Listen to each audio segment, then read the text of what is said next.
Շնորհակալություն։ Ինձ հետաքրքրում է այդ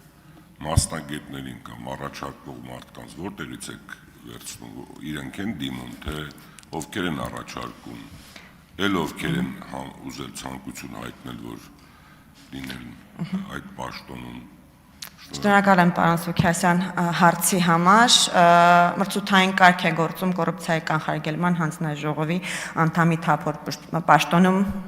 թեկնածուի ընտրության համար, այդ մրցութային կարգը ենթադրում է, որ հավակնորդները իրենք են դիմում այդ նպատակով հատուկ ստեղծված մրցութային խորհրդին, այսինքն որևէ մեկը չի առաջարկում, մենք ինքներս չենք գտնում, հայտարարություն ենք տարածում, այդ հայտարարությանի պատասխան դիմում են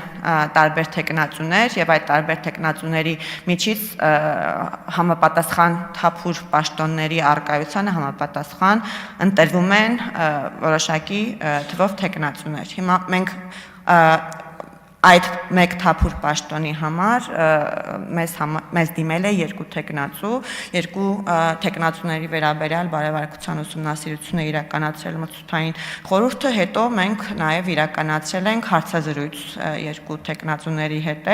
եւ այդ հարցազրույցի արդյունքներով մրցութային խորհրդի որոշմամբ պարոն Մկրտչյանի թեկնածությունն է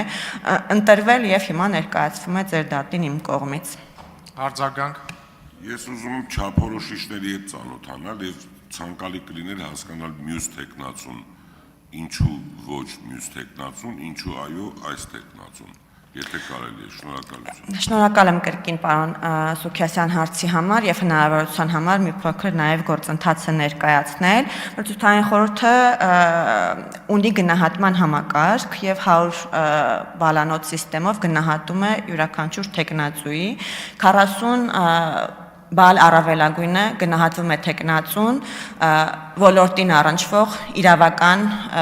գիտելիքների համար, այսինքն համապատասխան օրենսդրության, միջազգային կոնվենցիային, միջազգային փաստաթղթերին, որոնք ըստ էության վերաբերում են կոռուպցիայի կանխարգելմանը, կոռուպցիայի դեմ պայքարին,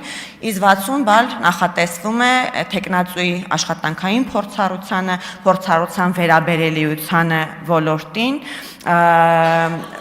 կոռուպցիայի ընկալմանը, կոռուպցիան ռիսկերը զգալու ունակությանը եւ այդտեղ հանձնաժողովը արդեն կոնկրետ յուրաքանչյուր այդ չափանիշների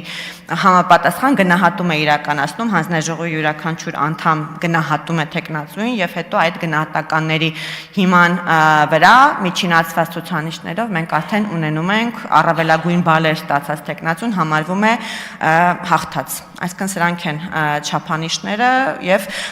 այստեղ մի խնդիր ունենք, որը օրենսդրության հետ կապված խնդիր է, ըստ էության օրենսդրությունը չի նախատեսում գնահատման նվազագույն շեմ, որից ցածր գնահատվելու դեպքում որևէ տեխնացու կարող է չընտրվել եւ մրցութային խորհուրդը ըստ էության ստիպված է լինում հիմա ավարտեմ եղած տեխնացուներից որևէ մեկին ընտրել։ Այդ օրենսդրական խնդիրը մենք շուտով կշտկենք եւ այս առումով ավելի հստակություն կունենանք։ Շնորհակալություն, պարոն Ռուբինը։